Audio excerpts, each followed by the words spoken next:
माझ्या किचन या चॅनलवरती आपल्या सगळ्यांचं खूप खूप स्वागत. तर आता आषाढ महिना जवळ येत आहे आणि आपण त्या निमित्ताने करणार आहे कोकोनट शंकरपाळी. तर याआधी पण चॅनलवरती आपण कापण्या केलेल्या, तुम्ही नक्की जाऊन चॅनलला भेट द्या. चला तर मग आपण सुरुवात करूया.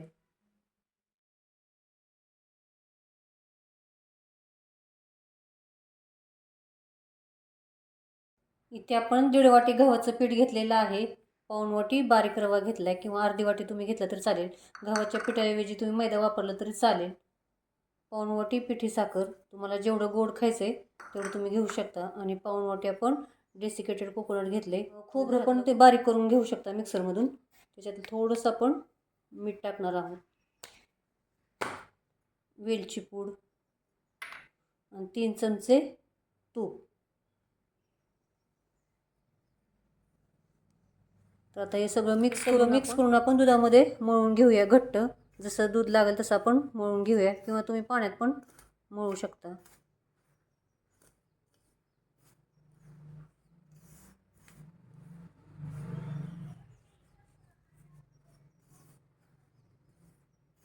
छान असं आपण आता हे सगळं मिक्स करून घेऊया आणि घट्ट मळून घेऊया.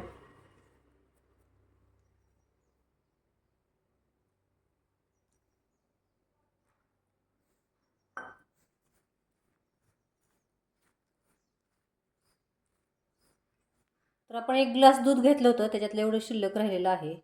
तर आता आपण पीठ मळून झालेलं आहे, घट्ट पीठ मळलेलं आहे. तर आता आपण 10 ते 15 मिनटं झाकून ठेवूया. तर आता 10-15 मिनटं झालेली आहेत. आपण आता छोटा गोळा घेऊया.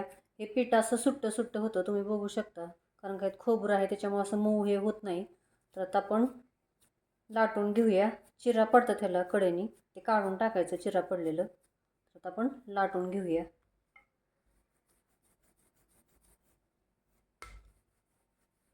तुम्ही याचे गोल पण काढू शकता. ओव्हनमध्ये का नाही याचा बेक करू शकता, बिस्किट करू शकता. तर आता आपलं लाटून झालेलं आहे. आपण याच्या कडेकडेचं काढून घेऊया.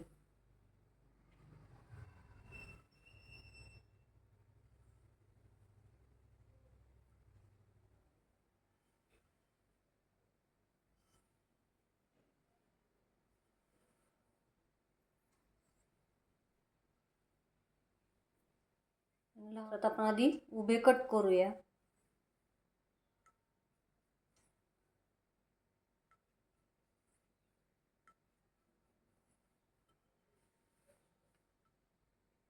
परत आडवे कट करायचे.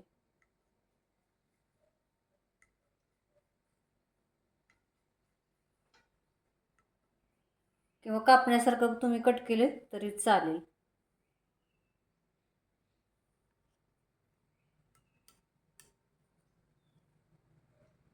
छान असे आपण शंकरपाळी पाडून घेऊया. अशाच 2-3 चपातीचे करून घेऊया. तेल पण गरम करायला ठेवलेलं आहे एकीकडे. तर आता आपली शंकरपाळी करून झालेली आहे. आपण आता तळायला घेऊया. तेल गरम झालेलं आहे. आपण गॅस एकदम मध्यम केलेला आहे. तर आता आपण शंकरपाळी तळून घेऊया.